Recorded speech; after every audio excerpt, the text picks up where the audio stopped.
അല്ലാഹു വിശുദ്ധ ഖുർആനിലൂടെ ഓർമ്മപ്പെടുത്തിയതുപോലെ മിൻഹാ ഖലഖനാകും വഫീഹാ നുഈദുകും വമിൻഹാ നുഖ്രിജുകും താറത്തൻ നുഖ്റാ. മിൻഹാ ഖലഖനാകും, തീർച്ചയായും ആ മണ്ണിൽ നിന്നാണ് നിങ്ങളെ ഞാൻ സൃഷ്ടിച്ചിട്ടുള്ളത്. വഫീഹാ നുഈദുകും, അതേ മണ്ണിലേക്ക് തന്നെ നിങ്ങളെ ഞാൻ കൊണ്ടുപോകുകയും ചെയ്യും. ആ കൊണ്ടുപോകുന്ന യാത്രക്കാണ് ജീവിതം എന്നടയാളപ്പെടുത്താറുള്ളത്. എത്ര പറഞ്ഞാലും ഖുൽ ഇന്നൽ മൗതല്ലദീ തഫിറൂന മിൻഹു ഫഇന്നഹു മുലാഖീകും, അവരെത്ര തന്നെ ഭയപ്പെട്ടോടുന്ന മരണം അതവരെ കണ്ടുമുട്ടുക തന്നെ ചെയ്യും. ഏത് സെക്കൻഡും മരണം അവരിലേക്ക് കയറി വരും. ആ മരണം കയറി വന്നാൽ ലോകത്തൊരു ശക്തിക്കും പിടിച്ചു നിർത്താനാവാത്ത, ഒരു സങ്കടത്തിനും തിരുത്താനാവാത്ത ആ മരണം നമ്മൾ ഓരോരുത്തരുടെ ജീവിതത്തിലേക്കും അള്ളാഹ് നിശ്ചയിച്ചിട്ടുണ്ടെങ്കിൽ ആ സമയം വ്യത്യാസപ്പെടാതെ ആ മരണം നിങ്ങളെയും കൂട്ടിക്കൊണ്ടുപോകും. ആ മരണം കൊണ്ടുപോകുന്ന രീതി പോലും രണ്ട് രീതിയിലാണ് എന്ന് ഹബീബുനാ റസൂലുള്ളാഹി സ്വല്ലല്ലാഹു അലൈഹി വസല്ലം ഓർമ്മപ്പെടുത്തി. രണ്ട് രീതിയിലാണ് ഞാനും മരിക്കുക. മരണത്തിന് വേദന ഉണ്ട്. നമ്മൾ വിചാരിക്കേണ്ട എളുപ്പം പെട്ടെന്ന് അങ്ങ് മരിച്ചു. ചിലർ പറയും നല്ല മരണാട്ട്, എന്തായി കുറെ കിടത്താണ്ട് കുറെ സങ്കടപ്പെടുത്താണ്ട് അങ്ങ് മരിച്ചു. ആ കിടത്തുന്ന അസ്വസ്ഥത എന്നുള്ളതല്ലാതെ മരണത്തിന് വേദന ഇല്ലാന്നില്ല. മരണത്തിന് വേദന ഉണ്ട്. പ്രവാചകൻ സല്ലല്ലാഹു അലൈഹി വസല്ലം പോലും മരണത്തിന്റെ വേദന അനുഭവിച്ചിട്ടുണ്ട്. അല്ലെങ്കിൽ നിങ്ങളൊന്ന് ചിന്തിച്ചു നോക്കി, ഈ കാണുന്ന സുഖവും സന്തോഷവും മക്കളും കുടുംബവും വീടും നാടും, ഞാൻ ഇപ്പോഴും ഇങ്ങോട്ട് ആലോചിക്കുക. ഞാൻ ഇങ്ങോട്ട് വരുന്ന സമയത്ത് മുക്കം അങ്ങാടി വരെ നല്ല മഴ, റോഡ് കാണാത്ത മഴ. ആ മഴയത്ത് ഇങ്ങനെ സഞ്ചരിക്കുമ്പോ ഞാനിങ്ങനെ ആഗ്രഹിക്കുക, എന്ത് രസാ കാണാൻ. ഒരു മഴ പെയ്യുന്ന സമയത്ത് വീട്ടിന്റെ സിറ്റ് ഔട്ടിൽ ഇരുന്ന് ഒരു കട്ടൻ ചായയും കുടിച്ച് കിട്ടാവുന്ന എന്തെങ്കിലുമൊക്കെ ഒന്ന് കുറിച്ച് മക്കളെയും നോക്കി പേരക്കുട്ടികളെയും നോക്കിയിട്ട് ഒരു ബാധ്യതയും സങ്കടവും ഇല്ലാതെ ഇങ്ങനെ ഇരിക്കുന്ന ആ ഇരുത്തം, ഇതൊക്കെ വിട്ടിട്ട് ദുനിയാവെന്ന് പോകാന്ന് പറഞ്ഞാ അതൊരു വലിയ വേദന തന്നെയാ മനുഷ്യരെ. അതറിയാഞ്ഞിട്ടാ ഈ ദുനിയാവിലെ സുഖങ്ങളും മക്കളെയും കുടുംബത്തിനെയും ഒക്കെ വിട്ട് അള്ളാന്റെ അടുത്തേക്ക് മടങ്ങാൻ പറഞ്ഞാൽ അതൊരു വേദന തന്നെയാണ്. അതിനേക്കാൾ അപ്പുറം മരണത്തിനൊരു വേദന ഉണ്ട്.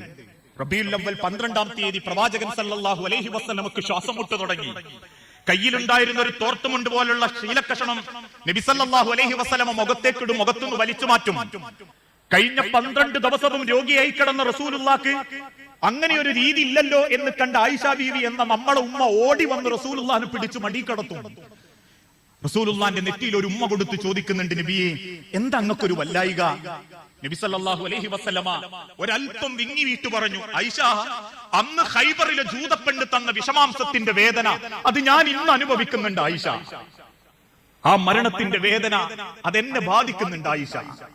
ആയിഷ റളിയല്ലാഹു തആല അൻഹ നബി സല്ലല്ലാഹു അലൈഹി വസല്ലമന്റെ അരികിൽ നിന്ന് വെള്ളം വെക്കുകയും ആ വെള്ളം അല്ലാഹുവിന്റെ ഹബീബുള്ളയെ എടുത്ത് മേലാകെ ഇങ്ങനെ തടവുന്നതിനിടയിൽ ആയിഷ റളിയല്ലാഹു തആല അൻഹാന്റെ മുഖത്ത് നോക്കി പ്രവാചകൻ സല്ലല്ലാഹു അലൈഹി വസല്ലം പറഞ്ഞു, ആയിഷ, ഇന്നലിൽ മൗത്തി സക്കറാത്ത്, മരണത്തിന് നല്ല വേദന ഉണ്ട് ആയിഷ. ഇന്നലിൽ മൗത്തി സക്കറാത്ത്, മരണത്തിന് വേദന ഉണ്ട് ആയിഷ. അല്ലാഹുമ്മ അഗ്നി അലാ സക്കറാത്തിൽ മൗത്ത്, പടച്ചോനെ മരണത്തിന്റെ വേദന അതൊന്നും എനിക്ക് ഇനി കുറച്ച് താ റബ്ബേ എന്ന് അല്ലാഹുവിന്റെ റസൂൽ സല്ലല്ലാഹു അലൈഹി വസല്ലം പ്രാർത്ഥിച്ചിട്ടുണ്ടെങ്കിൽ, പ്രിയപ്പെട്ടവരെ, മരണത്തിനൊരു വേദന ഉണ്ട്. ആ മരണം നമ്മളെ കൂട്ടിക്കൊണ്ടുപോകുന്ന രീതി പോലും പ്രവാചകൻ സല്ലല്ലാഹു അലൈഹി വസല്ലം ഓർമ്മപ്പെടുത്തി. രണ്ട് രീതിയിലാണ്. മനുഷ്യരുടെ കൂട്ടത്തിൽ രണ്ട് വിഭാഗം ആൾക്കാരുണ്ടാകും. ഒന്ന് പുറം മോടിയുള്ളവർ, അകം കറുത്തവർ. രണ്ട് പുറം മോടിയുമില്ല അകം മോടിയുമില്ല, എന്നാൽ ഈമാനിന്റെ ചിട്ടയോടുകൂടി പടച്ചോനെ ഭയപ്പെട്ട് ജീവിക്കുന്നവര്. ഞാനുങ്ങളും ഏത് വിഭാഗത്തിൽ പെടും എന്നുള്ളത് ഞാനുങ്ങളും ചിന്തിക്കേണ്ടതാണ്. ഈ ദുനിയാവിൽ 4 ആളുടെ പത്രാസും സർട്ടിഫിക്കറ്റും കിട്ടാനാണെങ്കിൽ നമ്മൾ അത്യാവശ്യം അഭിനയിച്ചാൽ മതി. ഞാനിപ്പോ പറയാറില്ലേ, നിങ്ങളുടെ മുൻപിൽ ഒരുപക്ഷെ പ്രസംഗിക്കുന്ന അൻസാർ നന്മണ്ട നല്ല പ്രാസംഗികനാണ് നിങ്ങൾക്ക് പറയാം, പക്ഷെ ഞാനൊരു നല്ല വ്യക്തിയാണ് ഐഡന്റിറ്റി ചെയ്യാൻ നിങ്ങൾക്ക് പറ്റൂല. അതിന്റെ പെണ്ണുങ്ങൾക്കും എന്റെ ഉമ്മാക്കും ഉപ്പാക്കേ പറ്റൂ. ഈ ഇരിക്കുന്ന ഓരോരുത്തരും നല്ല ഇസ്ലാഹി പ്രവർത്തകരാന്ന് പറയാ. നല്ല മനുഷ്യരാണോ എന്ന് പടച്ച റബ്ബിനും കുടുംബത്തിനും അല്ലാണ്ട് അറിയൂല. അതുകൊണ്ടാ റബ്ബ് ഓർമ്മപ്പെടുത്തിയതും അള്ളാഹു ഓരോരുത്തരുടെ റൂഹിനെ പിടിക്കുന്നതും അവരുടെ ഉള്ളു കണ്ടിട്ടായിരിക്കും.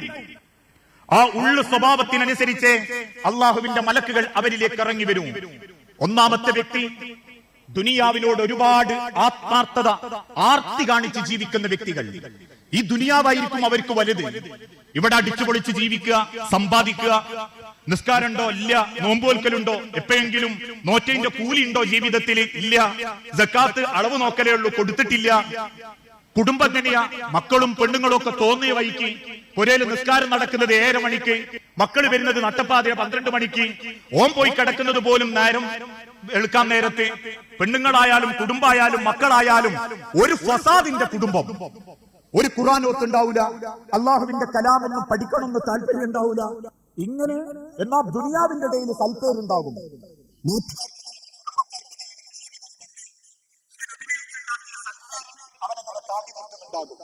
ഓന്റെ അടുത്തുനിന്ന് വായ്പ കിട്ടുന്നതുകൊണ്ടും ഓനെ കൊണ്ട് ഗുണമുള്ളതുകൊണ്ടും നാട്ടുകാർ പറയൂല ഇനി മോശമാണ്.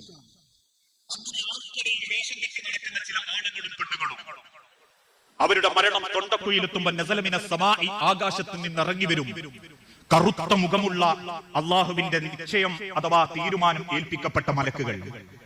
ആ മലക്കുകൾ അള്ളാഹ് തീരുമാനിച്ച നിശ്ചയിച്ചവന്റെ കണ്ണെത്തുന്ന ഭാഗത്ത് ചെന്നിരിക്കും. പ്രവാചകൻ സല്ലല്ലാഹു അലൈഹി വസല്ലമ ഓർമ്മപ്പെടുത്തിയ ആ രംഗം പോലും വിശുദ്ധ ഖുർആൻ പരിചയപ്പെടുത്തുന്നുണ്ട്.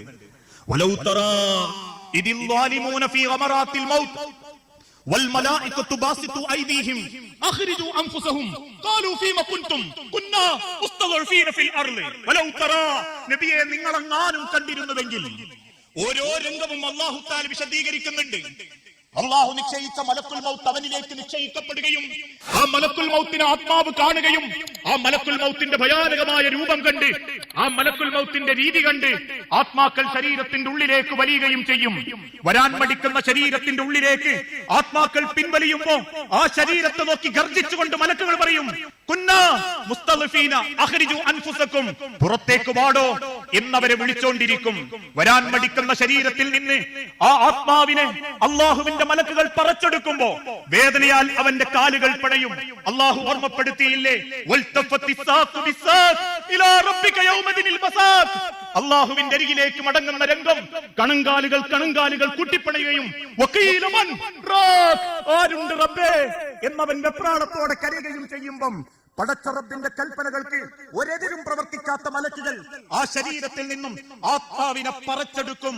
പറക്കമുറ്റാത്ത മക്കളുണ്ട് റബ്ബേ, ഇന്ന് റബ്ബിനെ സ്വാധീനിക്കുകയില്ല. എന്റെ ഭാര്യ ചെറുപ്പമാണ് റബ്ബേ, അള്ളാന്റെ തീരുമാനം തടയുന്നില്ല. പണി തീരാത്ത വീടുണ്ട് റബ്ബേ, അള്ളാഹുവിന്റെ തീരുമാനം വ്യത്യസ്തമാകുന്നില്ല.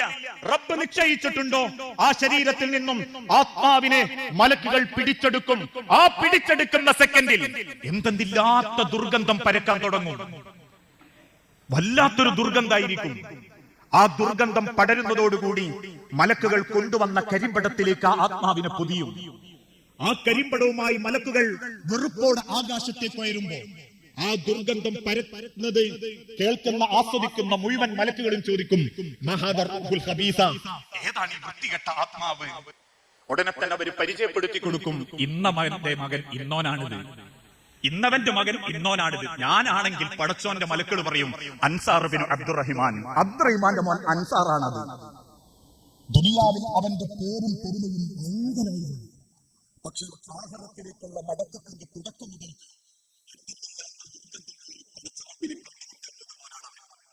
കയറിപ്പോകുന്ന ഭാഗത്തുള്ള സർവ്വ മലക്കുകളും അവനെ വെറുത്തുകൊണ്ട് പ്രാർത്ഥിക്കുമ്പോൾ ആകാശത്തിൽ നിന്നും പടച്ച റബ്ബിന്റെ കൽപ്പന വരും, കള്ളനാണവൻ.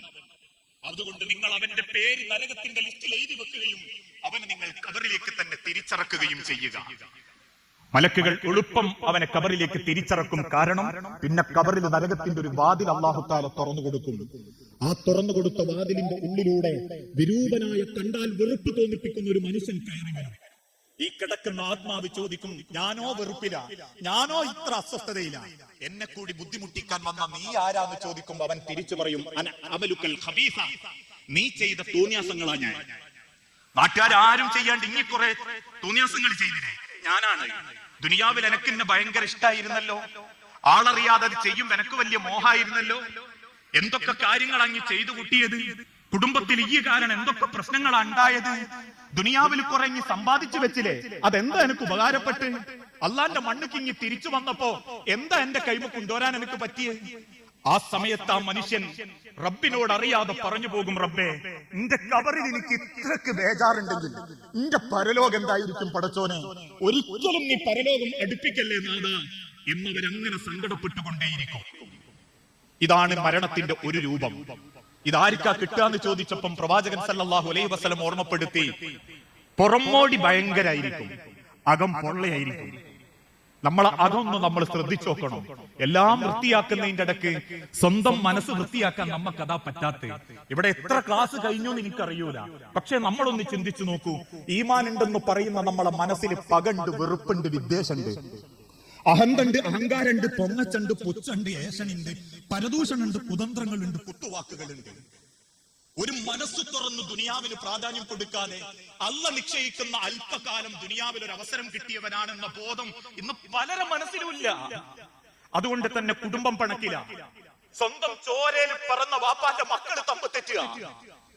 വാപ്പാർക്കും ഉമ്മാർക്കും നോട്ടോട് മുഖം നോക്കാൻ മക്കളെ നോക്കാത്ത മക്കളുണ്ടാവുക, രക്ഷിതാക്കളെ നോക്കാത്ത മക്കളുണ്ടാവുക. ബാധ്യതകളും കടമകളും മറന്ന് തന്നെ പോറ്റികളായി ദുനിയാവിൽ സൗകര്യത്തിനും സന്തോഷത്തിനും വേണ്ടി മനുഷ്യൻ ആർത്തി പിടിച്ചോടുന്നതിന്റെ ലക്ഷണമാ മനുഷ്യരെ. പെണ്ണിനെയും ആണിനെയും കല്യാണം കഴിക്കുന്നത് മുതൽ ലിബറൽ ചിന്താഗതികളും സ്വവർഗരതയും നാവിനടിയിൽ തിരികലും മൂക്കൊക്കെ വലിച്ചു കയറ്റലും ഒക്കെ ആ ചിന്താഗതി ഉണ്ടാവുന്നതാ. സ്വന്തം കുടുംബത്തിലുള്ള ആൺമക്കൾക്ക് 5-2 കൊടുക്കുന്ന സുബഹി ബാങ്കിനെ ഒന്ന് തട്ടി വിളിച്ച് എഴുന്നേൽപ്പിച്ച് ഇതാണ് മോനെ ഇസ്ലാമിന്റെ ഇസ്സത്ത് എന്ന് പറഞ്ഞു കൊടുക്കാൻ പറ്റുന്നില്ലെങ്കിൽ, വീട്ടിൽ നിന്ന് ഇറങ്ങിപ്പോകുന്ന പെൺമക്കൾക്ക് ഔറത്തും നഗ്നതയും എന്താണെന്ന് ബോധ്യപ്പെടുത്തി കൊടുക്കാൻ ഒരു ഉമ്മാക്ക് പറ്റുന്നില്ലെങ്കിൽ, മരണം തൊണ്ടയിലെത്തുന്ന അന്ന് നമ്മൾ അറിയും പടച്ചോൻ ഒരുപാട് വെറുത്ത കുടുംബമായിരുന്നു ഞങ്ങളത്. നമ്മളെന്താ പറയാന്നറിയോ? പടച്ചോൻ തന്നതാ, പൊരയായി, വാഹനായി, മക്കളായി, ഓലെ പഠിപ്പിച്ച്, മൂത്തോളെ കെട്ടിച്ച്, രണ്ടാമത്തോളെ കെട്ടിച്ച്, മോൻ കെട്ടി, ഒക്കെ റാഹത്ത്. അത് നമ്മളെ കണ്ണില്ല, അള്ളാന്റെ കണ്ണില് നമ്മൾ എത്ര നല്ലോരാന്ന് പടച്ചോന്റെ ഭാഗത്തുനിന്ന് നമ്മളൊന്ന് ചിന്തിച്ചു നോക്കിയാൽ മതി. അള്ളാഹ്ക്ക് നമ്മളോട് എത്ര ഇഷ്ടം ഉണ്ടാവും, എത്രമാത്രം പടച്ച റബ്ബിന് ഒരു തൃപ്തിപ്പെട്ടവരാണ് നമ്മൾ എന്നുള്ളത്. ഇനി രണ്ടാമത്തെ ഒരു മരണം, ദുനിയാവിൽ ഒരു പ്രാധാന്യം കൊടുക്കാത്ത മനുഷ്യര്, ഏത് സമയത്ത് അള്ള വിളിച്ചാലും പുഞ്ചിരിച്ച് അള്ളാന്റെ അരികിലേക്ക് മടങ്ങണം ആഗ്രഹിക്കുന്നവര്, സർവ്വ ആസ്വാദനങ്ങളും നിലപ്പിച്ചു കളയുന്ന മരണം അതിന്റെ കൂടുണ്ട് എന്ന് ചിന്തിക്കുന്ന യഥാർത്ഥ മുത്തഖീങ്ങള്, അവർ അല്ലാഹുവിന്റെ തൃപ്തിക്ക് വേണ്ടിയായിരിക്കും എല്ലാ ഇബാദത്തും ചെയ്യുക. അവർ സ്വയം തോറ്റിട്ടാണെങ്കിലും അവരുടെ യാത്ര അവർ സൗകര്യപ്പെടുത്തും. ആ മനസ്സുമായി ജീവിക്കുന്ന മനുഷ്യരുടെ അരികിലേക്ക് അല്ലാഹു തആല മലക്കുകളെ പറഞ്ഞയക്കും. ആകാശ ലോകത്തു നിന്നും സുന്ദരന്മാരായ മലക്കുകൾ ഇറങ്ങി വരും. അവന്റെ കണ്ണെത്തുന്ന ഭാഗത്ത് ചെന്നിരിക്കും.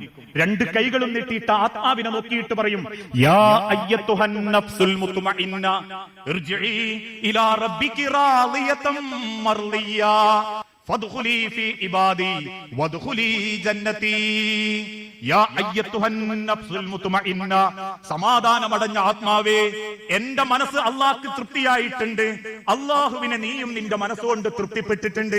അതുകൊണ്ട് യാ അയ്യത്തുഹൻ നഫ്സുൽ മുത്മഇന്ന ഇർജിഇ ഇലാ റബ്ബികി റാളിയതൻ മർളിയ. ആ റബ്ബിന്റെ ഏറ്റവും നല്ല തൃപ്തിയിലേക്ക് നിന്നെ ഇതാ ഞങ്ങൾ സ്വാഗതം ചെയ്യുന്നു. ഫദ്ഖുലി ഫീ ഇബാദി വദ്ഖുലി ജന്നതി. എല്ലാ ആസ്വാദനത്തിന്റെയും സ്വർഗത്തിന്റെ കവാടം, ആ കവാടത്തിലേക്ക് നിന്നെ ഇതാ പ്രവേശിപ്പിക്കുന്നു. ആ സ്വാഗതത്തോടു കൂടിയാണ് മലക്കുകൾ നമ്മളെ കൂട്ടിക്കൊണ്ടുപോകുക. അള്ളാഹുവിന്റെ പ്രവാചകൻ സല്ലല്ലാഹു അലൈഹി വസല്ലം വിശദീകരിച്ചപ്പോൾ ഉലമാക്കൾ പറഞ്ഞു, ഒരു ചെറിയ നനഞ്ഞ പഞ്ഞിക്കെട്ടിൽ നിന്നും ഒരു ചെറിയ നൂല് വലിച്ചെടുക്കുന്നത് പോലെ നൈർമല്യത്തോടുകൂടി ഒരു പൂജയിൽ നിന്നും മറു പൂജയിലേക്ക് സാവധാനം വെള്ളമൊഴിക്കുന്നത് പോലെ വേദനയോ ഒരു വെപ്രാളമോ കാണിക്കാതെ ആ ശരീരത്തിൽ നിന്നും ആത്മാവ് മലക്കിന്റെ കയ്യിലേക്ക് വരും. പുറത്തെത്തുമ്പോഴേക്കും ആ ആത്മാവിന് എന്തെന്നില്ലാത്ത സുഗന്ധം, വല്ലാത്തൊരു സ്മെല്ലായിരിക്കും. ആ സുഗന്ധം ആസ്വദിക്കുന്ന സർവ്വ മലക്കുകളും ചോദിക്കും, മൻഹാദ, ആരായിവൻ? അവനെ വെച്ചിട്ട് പരിചയപ്പെടുത്തി കൊടുക്കും, ഏതാണ് ഈ ഏറ്റവും നല്ല ആത്മാവ്, മഹാദർ റൂഹ് ത്വയ്യിബ, ഏതാണ് ഈ നല്ല ആത്മാവ് എന്ന് ചോദിക്കുമ്പം അവനെ പറ്റിയിട്ട് അവന്റെ വാപ്പന്റെ പേര് വെച്ചിട്ട് പരിചയപ്പെടുത്തും, അൻസാർ ബിൻ അബ്ദുറഹ്മാൻ. ഉടനെ മലക്കുകൾ അവന് വേണ്ടി പ്രാർത്ഥിക്കും. പടച്ച റബ്ബിന്റെ തൃപ്തി അവന് കിട്ടും. സ്വർഗത്തിന്റെ കവാടത്തിൽ പേരുകളിൽ അവന്റെ പേര് എഴുതി വെക്കാൻ പറയും. അവനെ കബറിലേക്ക് പറഞ്ഞയക്കും. ആ കബറിലേക്ക് അവന് കൂട്ടായി ഏറ്റവും സുന്ദരനായ, ആർക്കും ഓമനത്വം തോന്നിപ്പിക്കുന്ന ഒരു വ്യക്തി കയറി വരും. ആ വ്യക്തിയോട് ചോദിക്കും, മൻ അൻത, നീ ആരാണ്? എന്റെ ഈ സന്തോഷത്തിൽ എന്നോടൊപ്പം വന്ന നീ ആരാണെന്ന് ചോദിക്കുമ്പോ അയാൾ തിരിച്ചു പറയും, അന അമലുക ത്വയ്യിബ, നീ ചെയ്ത സൽക്കർമ്മങ്ങളാണ് ഞാൻ. നീ ത്യാഗം ചെയ്ത സൽക്കർമ്മങ്ങളില്ലേ, നിന്റെ സമാധാനത്തിനും സന്തോഷത്തിനും അള്ളാഹു നിനക്ക് കൂട്ടായി എന്നെ നിശ്ചയിച്ചിട്ടുണ്ട്. ഇത് കാണുന്നതോടുകൂടി അവൻ റബ്ബിനോട് പറയും, നാഥാ, നിന്റെ ഖബറിൽ എനിക്ക് ഇത്രയ്ക്ക് സന്തോഷം തന്നെ, അതുകൊണ്ട് നീ പരലോകം കൂടുതൽ നീ അകറ്റല്ലേ റബ്ബേ, സമയം ദീർഘിപ്പിക്കല്ലേ റബ്ബേ, വേഗം പരലോകം കൊണ്ടുവാ എന്നവര് പ്രാർത്ഥിച്ചുകൊണ്ടിരിക്കും. പത്തപ്പിരിയത്തെ ഖബർ പറമ്പിന്റെ അരികിൽ ചെന്ന് നിന്നിട്ടൊന്ന് നോക്കിങ്ങള്, ആ ഖബറിന്റെ ഉള്ളിൽ കിടക്കുന്ന എത്ര മനുഷ്യന്മാർ ഇത് രണ്ടും അനുഭവിക്കുന്നവരുണ്ട് എന്നറിയാം. എത്ര മനുഷ്യന്മാർ ഇതിന്റെ ഉള്ളിൽ കിടന്ന് സങ്കടപ്പെടുന്നുണ്ട് എന്നറിയാം. പുറമേ നിന്ന് നോക്കിയാൽ ഒരാൾക്കെങ്കിലും അത് ഉള്ളൊന്ന് പറഞ്ഞു കൊടുക്കാൻ പറ്റായിരുന്നെങ്കിൽ ഓരോ ഖബർ പറമ്പിന്റെ ഉള്ളൊന്നും ആൾക്കാർ വിളിച്ചു പറയായിരുന്നു, മനുഷ്യരെ ഈ ലോകം ഭയാനകമാ, മനുഷ്യരെ ഈ ലോകം ഭയാനകമാ, അതുകൊണ്ട് ജീവിതത്തെ നിങ്ങൾ ചിട്ടപ്പെടുത്തിക്കോ എന്ന് വിളിച്ചു പറയാൻ പറ്റുമായിരുന്നെങ്കിൽ 1000 മനസ്സുകൾ, നാവുകൾ അതിന്റെ ഉള്ളിൽ നിന്ന് വിളിച്ചു പറയാണ്ടാകുകയായിരുന്നു. നാളെ മറ്റന്നാൾ ഇന്ത്യങ്ങളെ ഖബറിലേക്ക് കൊണ്ടുവെക്കുമ്പോൾ ഇതിലേത് മരണത്തെയാണ് ഞാനും നിങ്ങളും സ്വീകരിക്കേണ്ടി വരിക? ഇനി ആ ഖബറിലേക്ക് പോകുന്ന സമയത്ത് പോലും നമ്മളെ ജീവിതം, ആ ഖബറെന്ന ലോകത്ത് പോലും, ഞാൻ സമയത്തിന്റെ പരിമിതി ഉള്ളത് കൊണ്ടാണ് മരണാനന്തര ലോകം, മരണം എന്നുള്ള വിഷയം പെട്ടെന്ന് സൂചിപ്പിക്കുന്നത്. ആ ഖബറിലേക്ക് ചെന്ന് കഴിഞ്ഞാൽ എല്ലാം എളുപ്പമായോ? ചില ആൾക്കാർ കരുതലുണ്ട്, ചില വ്യക്തികൾ ദുനിയാവിൽ വെച്ച് തന്നെ പറയില്ല, ഒന്ന് മരിച്ചിട്ടിയാ മതിയായിരുന്നു എന്ന്. ആൾക്കാർ വിചാരം മരിച്ചാൽ നല്ല സുഖാന്നാ. കുറെ ബേജാറും സങ്കടമൊക്കെ ഞാൻ അനുഭവിക്കുമ്പോൾ ചിലര് പറയും, ഒന്ന് മരിച്ചു കിട്ടിയാ മതിയായിരുന്നു റബ്ബേ. ദുനിയാവിലുള്ള അവസ്ഥയും ഖബറിലുള്ള അവസ്ഥയും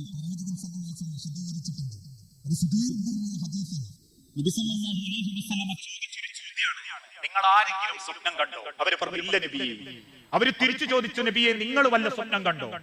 റസൂലുള്ളാഹി സ്വല്ലല്ലാഹു അലൈഹി വസല്ലം പറഞ്ഞു, ആത്താനിയൽ ലൈലത ആത്തിയാൻ, ഇന്നലെ രാത്രി 2 പേർ എന്റെ അരികിലേക്ക് വന്നു. ആ 2 പേരും എന്നോട് എഴുന്നേറ്റ് നടക്കാൻ വേണ്ടി കൽപ്പിച്ചു. ഞാൻ അവരുടെ കൂടെ സഞ്ചാരം ആരംഭിച്ചു. അങ്ങനെ ഞാൻ സഞ്ചരിച്ചപ്പോ അല്ലാഹു തആല എനിക്ക് ചില കാഴ്ചകൾ കാണിച്ചു തന്നു. ഒന്നാമതായി റബ്ബ് കാണിച്ചു തന്നത്, ആത്താനി, ഞാൻ ചെന്നെത്തിയത് അലാ റജുലി, ഒരു മുൽത്തജിൻ, ആരോഗ്യ ദൃഢഗാത്രനായി ഒരു മലർന്നു കിടക്കുന്ന ഒരു മനുഷ്യന്റെ അരികിലേക്കാണ്. അതാണാവാം, പെണ്ണാവാം.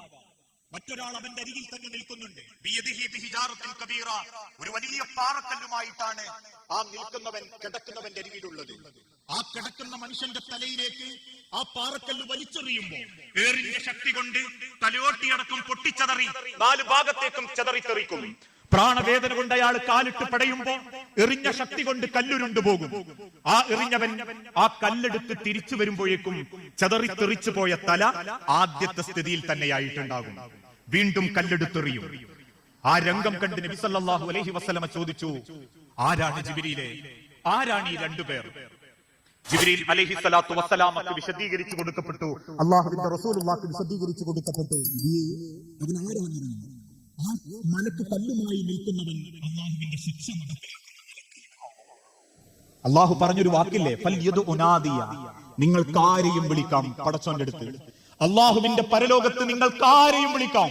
നിങ്ങൾ ഉണ്ടെന്ന് അഭിമാനിച്ചിരുന്ന നിങ്ങളുടെ പണം, നിങ്ങളുടെ അംഗബലം, സംഘബലം, നിങ്ങളുടെ തറവാടിത്വം എന്തും നിങ്ങൾക്ക് വിളിക്കാം. ഞാൻ എന്റെ സബാനിയത്ത് എന്ന മലക്കിനെ മാത്രമേ വിളിക്കൂ. ആ ശിക്ഷ നടപ്പിലാക്കുന്ന മലക്കാണ് പാറക്കല്ലുമായി നിൽക്കുന്നവൻ. ആ കിടക്കുന്നവൻ ആരാന്നറിയോ റസൂലേ? ഫഇന്നഹു യഖ്റഉൽ ഖുർആൻ, ഖുർആൻ ഓതിയവനായിരുന്നു. വയഹ്ഫിദുഹു, അത് മനപ്പാടാക്കിയവനായിരുന്നു. വയത്തനാബലഹു, അത് കൈകാര്യം ചെയ്തവനായിരുന്നു. പക്ഷേ വയുക്കദ്ദിബഹു, അതിനെ കളവാക്കിയവനായിരുന്നു. ഖുർആൻ പഠിച്ചിട്ടും അതനുസരിച്ച് ജീവിക്കാത്തവൻ, ഖുർആൻ പഠിച്ചിട്ടും അതിനോട് നീതി കാണിക്കാത്തവർ, വിശുദ്ധ ഖുർആനിന്റെ അനുയായികളായിട്ടും ജീവിതത്തോട് അത് ചേർത്ത് വെക്കാതെ അതിനെ അപമാനിച്ചവർ. സഹോദരങ്ങളെ, അള്ളാഹുവിന്റെ ഖുർആനിനെ പറ്റി അറിവുള്ളവരാണ് ഞാനും നിങ്ങളും. ആ വിശുദ്ധ ഖുർആനിലെ ആയത്തുകളെ പറ്റി കൃത്യമായ ബോധമുണ്ടായിട്ട് ജീവിതത്തിന്റെ ഏത് രംഗത്താണ് നമുക്ക് അള്ളാഹുവിനെ ഒന്ന് മനസ്സറിഞ്ഞ് സ്നേഹിക്കാൻ പറ്റിയത്? നമ്മളെ ജീവിതത്തിൽ ഒരു മാറ്റങ്ങൾ വരുത്താൻ സാധിച്ചു. ഒരായത്ത് കേട്ടപ്പോഴേക്കും സഹാബാക്കൾ കരഞ്ഞു. മദീന പള്ളിയിൽ പലപ്പോഴും സഹാബത്ത് ബോധം കെട്ട് വീഴുമ്പോ ആ ആയത്തോതിയ റസൂലുള്ളാഹിനോട് അവർ കണ്ണീരോടെ പറയുന്നു, നബിയെ, ആ ആയത്ത് ഞങ്ങളെ വല്ലാതെ സങ്കടപ്പെടുത്തുന്നു റസൂലേ. ഏതായിരുന്നു ആയത്ത്? യാ അയ്യുഹല്ലദീന ആമനൂ ഖു അൻഫുസകും വഅഹ്ലീകും നാറാ വഖൂദുഹാ അന്നാസു വൽ ഹിജാറ അലൈഹാ മലായികത്തുൻ ഗിലാദുൻ ശിദാദുൻ ലാ യഅസൂനല്ലാഹ മാ അമറഹും വയഫ്അലൂന മാ യുഅമറൂൻ. യാ അയ്യുഹല്ലദീന ആമനൂ, വിശ്വാസികളെ, 5 വക്ത് നിസ്കരിക്കുന്ന മുസൽമാനെ, ഒരു ജാറത്തിങ്കലും പോകാത്തവരെ, ഒരു മഖ്ബറയും മൂടാത്തവരെ, ഒരേലസും മന്ത്രി ചൂതി കെട്ടാത്തവരെ, അല്ലാഹുവിന്റെ ഖുർആൻ എന്ന കലാമിനെ നെഞ്ചോട് ചേർത്ത് പഠിക്കുന്ന മുഅ്മിനീങ്ങളെ, പരിശുദ്ധ റമദാൻ മാസത്തിൽ രാവും പകലും ധന്യമാക്കുന്ന മുസൽമാനെ, നീ നിന്നെ മാത്രം രക്ഷപ്പെടുത്തിയാ പോരാ. ഞാൻ പള്ളിക്ക് പോകാറുണ്ട്, ഞാൻ ഖുർആൻ ഓതാറുണ്ട്, ഞാൻ അധികം ടിവിന്റെ മുൻപിൽ ഇരിക്കാറില്ല, ഞാൻ ഫോണ് കാണാറേ ഇല്ല എന്ന് പറയല്ലേ. നിന്റെ കുടുംബത്തെ നീ കാക്കണം. നിന്റെ മക്കളെ പടച്ചോൻ എന്നെ ഏൽപ്പിച്ചു തന്നതാ, നിന്റെ കുടുംബത്തെ അല്ലാഹു നിന്റെ കയ്യിൽ ഏൽപ്പിച്ചു തന്നതാണെങ്കിൽ ആ കുടുംബത്തെയും നീ കാക്കണം. മനുഷ്യരെയും കല്ലുകളെയും ഇന്ധനമായി കത്തിക്കുന്ന നരകാഗ്നി, ഒരു വാപ്പാന്റെ കരച്ചിലിനും ഒരു ഉമ്മാന്റെ പടച്ചിലിനും രക്ഷപ്പെടുത്താനാവാത്ത നരകാഗ്നി. ആർക്കും ആരെയും പരാതി പറയാനോ, ആർക്കും ആരെയും ആക്ഷേപിക്കാനോ, ആർക്കും ആരോടും സങ്കടം ബോധിപ്പിക്കാനോ പറ്റാത്ത റബ്ബിന്റെ കൽപ്പനകൾ മാത്രം നടപ്പിലാക്കുന്ന അലൈഹാ മലായികത്തുൻ ഗിലാദുൻ ശിദാദുൻ ലാ യഅസൂനല്ലാഹ മാ അമറഹും വയഫ്അലൂന മാ യുമറൂൻ. കഠിനരും ശക്തരുമായ അല്ലാഹുവിന്റെ മലക്കുകൾ ശിക്ഷ നടപ്പിലാക്കുക തന്നെ ചെയ്യും എന്ന ആയത്ത് കേട്ടപ്പോഴേക്കും സഹാബാക്കൾ ബോധം കെട്ടു വീണു. അവർക്ക് സ്വന്തം കുടുംബത്തെ പറ്റി ഓർമ്മ വന്നു. അവര് ബേജാറായി പോയി. സ്വന്തം മക്കളെ കൊണ്ട് പടച്ചോനെ ഞങ്ങൾ അള്ളാന്റെ അടുത്ത് അപമാനിക്കപ്പെടുമോ, സ്വന്തം കുടുംബത്തിന്റെ പേരിൽ ഞങ്ങൾ തലകുനിക്കേണ്ടി വരുമോ എന്ന് ഓരോ ആയത്ത് കെട്ടതിന്റെ പേരിലും നബി സല്ലല്ലാഹു അലൈഹി വസല്ലമിന്റെ കാലഘട്ടത്തിൽ, ജാഹിലിയ കാലഘട്ടത്തിൽ അറിയാതെ പറ്റിപ്പോയ അബദ്ധത്തിന്റെ പേരിൽ ഫഇദൽ മഊദത്തു സുഇലത് ബിഅയ്യി ദംബിൻ ഖുതിലത്, ജീവനോട് കൂടി കുഴിച്ചു മൂടപ്പെട്ട പെൺമക്കൾ ചോദിക്കും, എന്തിനാണ് വാപ്പാ നിങ്ങൾ ഞങ്ങളെ കൊന്നത് എന്ന ചോദ്യം വിശുദ്ധ ഖുർആനിന്റെ ആയത്തുകളായി അവതരിപ്പിക്കപ്പെട്ടപ്പോ മദീന പള്ളിയിൽ റസൂലുള്ളാഹിന്റെ കാൽമുട്ടുകളിൽ തലവെച്ച് കരഞ്ഞ സഹാബത്തിന്റെ കഥകൾ ഇസ്ലാമിക ചരിത്രത്തിൽ രേഖപ്പെടുത്തിയതായിട്ട് കാണാൻ സാധിക്കും. ഒരായത്ത് കേട്ടപ്പോഴേക്കും അവര് മാറി. ഖുർആനിന്റെ ഓരോ വെളിച്ചമായിട്ടും അവരത് സ്വീകരിച്ചു. നമ്മളെ ജീവിതത്തിൽ നമ്മൾ പറയാറില്ലേ, അള്ളാഹുവിന്റെ വിശുദ്ധ ഖുർആനിൽ 6000-ൽ പരം വരുന്ന ആയത്തുകളുണ്ട്, 114 സൂറത്തുകളുണ്ട്. നമുക്ക് ഇന്ന് വരെ ചില ആളുകൾക്ക് അതിനെ സമീപിക്കാൻ നേരം കിട്ടിയിട്ടില്ല. എന്തുകൊണ്ടാ സൂറത്തുൽ അൻകബൂത്തിന് ചെലന്തിന്റെ പേര് കിട്ടിയത് നമുക്കറിയൂല. എന്തുകൊണ്ടാ സൂറത്തുൽ നംലിന് തേനീച്ച അഥവാ ഉറുമ്പിന്റെ പേര് കിട്ടിയത്? എന്തുകൊണ്ടാ തേനീച്ചക്ക് നെഹ്ലിന് തേനീച്ച എന്നുള്ള പേര് കിട്ടിയത് നമുക്കറിയൂല. നാട്ടിലെ സർവ്വ രാഷ്ട്രീയക്കാരന്റെ കഥയും നമുക്കറിയാം. സർവ്വ പെണ്ണുങ്ങളെ വെച്ച് വിലപേശിയതിന്റെ ക്ലിപ്പ് നമ്മളെ കൈമലുണ്ട്. നാട്ടിലേത് കുടുംബത്തിൽ ഏത് കഥയും നമ്മളെ മനസ്സിലുണ്ട്. അള്ളാന്റെ കലാമ്, ആ കലാമിൽ എന്തൊക്കെ ഉണ്ട് എന്ന് ചോദിച്ചാ എനിക്കറിയില്ല റബ്ബേ എന്ന് പറയുന്ന ഒരു ഉത്തരമാണ് ഖബറിലുള്ളതെങ്കിൽ ആദ്യത്തെ ശിക്ഷയാണ് പടച്ചറബ് ഓർമ്മപ്പെടുത്തിയത്. ഈ തല പടച്ചവൻ അങ്ങോട്ട് എറിഞ്ഞു പൊട്ടിച്ച് കളയും. വയനാമു അലാ സലാത്തിൽ ഹംസ, അതോടൊപ്പം നിസ്കാരത്തിന്റെ സമയത്ത് കിടന്നുറങ്ങുകയും ചെയ്തവര്. ഖബറിലുള്ള അള്ളാഹുവിന്റെ റസൂലുള്ളാഹിക്ക് കാണിച്ചു കൊടുത്ത ആദ്യ ശിക്ഷ, ഇതിൽ നിന്ന് ഞാൻ രക്ഷപ്പെടും, ഇതെനിക്ക് കിട്ടൂല എന്നുറപ്പുള്ള മനസ്സ് തോന്നുന്നുണ്ട്. വലിയ സ്ഥാനമാണ് ഈ ശിക്ഷ എനിക്ക് ബാധിക്കൂല എന്ന് ചിന്തിക്കുന്നത്. ഒരാള് വലതു വായ്ഭാഗം മുകളിലേക്കും ഇടത് വായ്ഭാഗം നിലത്തും ഇങ്ങനെ പറ്റിച്ച് ചെരിഞ്ഞു കിടക്കുക. ആ കിടക്കുന്നവന്റെ അരികിൽ മറ്റൊരാൾ നിൽക്കുന്നുണ്ട്. നിൽക്കുന്നവന്റെ കയ്യിൽ ഒരു ഇരുമ്പ് കൊളത്തുണ്ട്. ആ ഇരുമ്പ് കൊളത്ത് നിൽക്കുന്ന വ്യക്തി കിടക്കുന്ന വ്യക്തിയുടെ വായിലൂടെ കഴുത്തിലൂടെ അങ്ങോട്ട് കുത്തി കൊളത്തി പിടിക്കും. എന്നിട്ട് ഒരൊറ്റ വലിക്കുമ്പം തലയോട്ടിയുടെ പകുതി ഭാഗം ചീന്തിയെടുക്കപ്പെടും. പ്രാണവേദന കൊണ്ട് അയാൾ പെടയും, ഇടതുഭാഗത്തേക്ക് ചെരിയും. ഇടതുഭാഗത്തും ആ ഇരുമ്പ് കൊളത്ത് പിടിച്ച് കൊളത്തി കയറും. അവൻ വേദന കൊണ്ട് പൊടയും, വലതുഭാഗത്തേക്ക് തന്നെ ചെരിഞ്ഞു കിടക്കും. ആദ്യം ചീന്തിയെടുത്ത വലതുഭാഗം പൂർവ്വസ്ഥിതിയിൽ തന്നെ ആയത് കാണും. വീണ്ടും ഇരുമ്പിന്റെ കൊളത്തെടുത്ത് കൊളത്തിപ്പിടിക്കും. ആവർത്തിക്കപ്പെടുന്ന ആ ശിക്ഷ കണ്ട് അള്ളാഹുവിന്റെ പ്രവാചകൻ സല്ലല്ലാഹു അലൈഹി വസല്ലം ചോദിച്ചു, സുബ്ഹാനല്ലാഹ് മഹാദാനി യാ ജിബ്രീൽ, ജിബ്രീലേ ആരാണിവര്, ഇവര് ചെയ്ത കുറ്റെന്താ? ജിബ്രീൽ അലൈഹി സ്വലാത്തു വസ്സലാമ പറഞ്ഞു, നബിയേ ഇരുമ്പ് കൊളത്തുമായി ശിക്ഷ നടപ്പിലാക്കുന്നത് റബ്ബിന്റെ മലക്ക. ആ കിടക്കുന്നവൻ ആരാണെന്നറിയോ നബിയെ? ഫഇന്നഹു യുഹദ്ദിസു, നല്ല സംസാരപ്രിയനായിരുന്നു, വാഗൊണ്ട് പലതും സംസാരിച്ചവൻ. പക്ഷേ സംസാരിച്ചതിലധികവും ചക്രവാളത്തെ പോലും പളർത്തിക്കളയുന്ന നുണയായിരുന്നു റസൂലേ. പറയുന്ന വാക്കുകളുടെ നേരും നിറയും പരിഗണിക്കാത്തവർ, ആരും പഠിച്ചുവിട്ട തോന്നിവാസങ്ങളും യാതൊരു മടിയും കൂടാതെ സ്വന്തം നാവുകൊണ്ട് പറയുന്നവർ.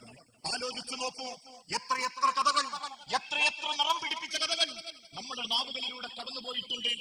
ആരുടെയെങ്കിലും മനസ്സുകളിലേക്കോ ഹൃദയങ്ങളിലേക്കോ ഇല്ലാത്തൊരു കഥ എന്റെ നാവിലൂടെ പോയിട്ടുണ്ടെങ്കിൽ, ആ കേട്ട വ്യക്തി ആയിരക്കണക്കിന് നാവുകളിലേക്ക് അത് എത്തിച്ചിട്ടുണ്ടെങ്കിൽ, നാളെ പരലോകത്ത് പടച്ച റബ്ബിന്റെ ഖബറിൽ പോലും ദുനിയാവിൽ അവർക്ക് ബാക്കിയാവുന്നത് ആ പാപഭാരമായിരിക്കുമെന്ന് ഹബീബുനാ റസൂലുള്ളാഹി സ്വല്ലല്ലാഹു അലൈഹി വസല്ലം. ഇന്ന് അങ്ങനെയാണ്, ആളുകൾക്ക് എന്തും പറയാനുള്ള തോന്നലാണ്.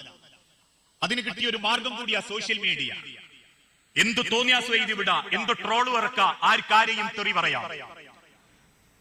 ആളുകൾ കേൾക്കാത്തവനെ കേൾപ്പിച്ചോണ്ടിരിക്കുക. നിങ്ങൾ കാണുന്നില്ലേ എന്തുദ്ദേശത്തിലാണ് ആ നന്മ അല്ലെങ്കിൽ ആ തിന്മ പ്രചരിപ്പിക്കുന്നത്? ഒരു കാരണമില്ലാത്തതിന്റെ പേരിൽ പടച്ചോൻ പൊറുത്താലും പടപ്പുള് പൊറുക്കാത്ത ഒരു കാലായി ഈ കാലഘട്ടം.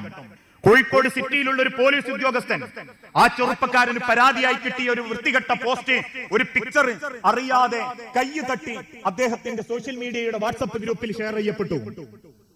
ഓരോരുത്തരും അത് കണ്ട് ബോധ്യപ്പെടുത്തിയപ്പോഴേക്കും അയാൾ അത് ഡിലീറ്റ് ചെയ്തെങ്കിലും ചില വ്യക്തികൾ അത് വിടാൻ ഒരുക്കല്ലായിരുന്നു. അദ്ദേഹത്തോട് മേലുദ്യോഗസ്ഥന്മാർ വിശദീകരണം ചോദിച്ചു. അതിന്റെ സത്യാവസ്ഥ ബോധ്യപ്പെട്ടു. സസ്പെൻഷൻ പോലും കൊടുക്കാതെ അദ്ദേഹത്തെ അവർ ആശ്വസിപ്പിച്ചു. പക്ഷേ മൂന്നാമത്തെ രാത്രി അദ്ദേഹം ആത്മഹത്യ ചെയ്തു. ഈ 3 ദിവസത്തിന്റെ ഉള്ളിൽ സോഷ്യൽ മീഡിയയിലെ സർവ്വ ആങ്ങളമാരും പെങ്ങന്മാരും ആ മനുഷ്യന്റെ പച്ചയിറച്ചി തിന്നു. ഓരോരുത്തരും വാരി വലിച്ചിട്ടിട്ട് ആസ്വദിച്ചു. ഇപ്പോഴും ആ ആസ്വാദനത്തിന്റെ മനസ്സ് നിൽക്കുന്നുണ്ട് എന്നുള്ളത് യാഥാർത്ഥ്യമാണ്. അതൊരു മുസ്ലിമിന് യോജിക്കാത്ത മനസ്സ്. അതുകൊണ്ടാണല്ലോ നാളെ തന്നെ പത്തപ്പിരിയത്ത് ഏതെങ്കിലും ഒരു വാട്സപ്പ് ഗ്രൂപ്പിൽ കാണുകയാണ്, പത്തപ്പിരിയത്തുള്ള ഒരു ഗൾഫുകാരിയോട് ഗ്യാസുകാരൻ ചെയ്തത്. അത്ര ഉണ്ടാവും ന്യൂസ്. ആ തലേക്കെട്ട് കണ്ടാ പിന്നെ ഇക്കിളിയ ആവേശമാ. അന്യന്റെ അടുക്കളയിലേക്ക് ഒളിഞ്ഞു നോക്കി അപരന്റെ സങ്കടങ്ങളെ കുത്തിപ്പെരിപ്പിക്കാനുള്ള മനസ്സ്. അത് രാഷ്ട്രീയക്കാരന്റെ ആവട്ടെ, കുറെ കാലം സരിത, കുറെ കാലം സ്വപ്ന, രാഷ്ട്രീയ നേട്ടമുണ്ടാക്കാൻ വേണ്ടി പലരും അടുക്കളയുടെ പിന്നാമ്പുറത്ത് കൊണ്ടുവച്ച ഒരു കഥയുടെ പിന്നാലെ പോയി സ്വന്തം പരലോകം നഷ്ടപ്പെടുത്തിയ എത്ര മുസ്ലിമീങ്ങൾ നമ്മുടെ കൂട്ടത്തിലുണ്ട്. ഏതോ നാട്ടിൽ അവിഹിതമായി പിടിക്കപ്പെട്ടവന്റെ പേരും അഡ്രസ്സും വെച്ച് പിടിച്ച് മരത്തിൽ പിടിച്ച് കെട്ടിയിട്ട് പോലീസിന്റെ ഗുണ്ടായിസം കാണിച്ചപ്പോ ഓരോരുത്തരുടെ വാട്സ്ആപ്പ് ഗ്രൂപ്പുകളിലും അറിയാത്തവനെ അറിയിച്ചു കൊടുത്ത് ഈ തല്ല് കിട്ടിയതിന്റെ രംഗം പോലും കാണിച്ചു കൊടുക്കുന്ന എത്ര മനുഷ്യരുണ്ട് നമ്മുടെ കൂട്ടത്തിൽ. ഇക്കഴിഞ്ഞ ദിവസം പോലും വിവരമില്ലാത്ത ചില പെണ്ണുങ്ങൾ കാണിച്ചു കൂട്ടിയ പേക്കൂത്തിന്റെ പേരിൽ ഉത്തമ സമുദായത്തിലെ പെൺമക്കളുടെ ആധുനിക നിറമെന്ന് വ്യാഖ്യാനിച്ച് അതിനെ എഴുത്തുമെഴുതി മുസ്ലിം കുടുംബങ്ങളുടെ പോസ്റ്റുകളിൽ ആ കുടുംബത്തെ താറടിച്ച എത്ര കുടുംബങ്ങളുണ്ട് നമ്മുടെ നാടുകളിൽ.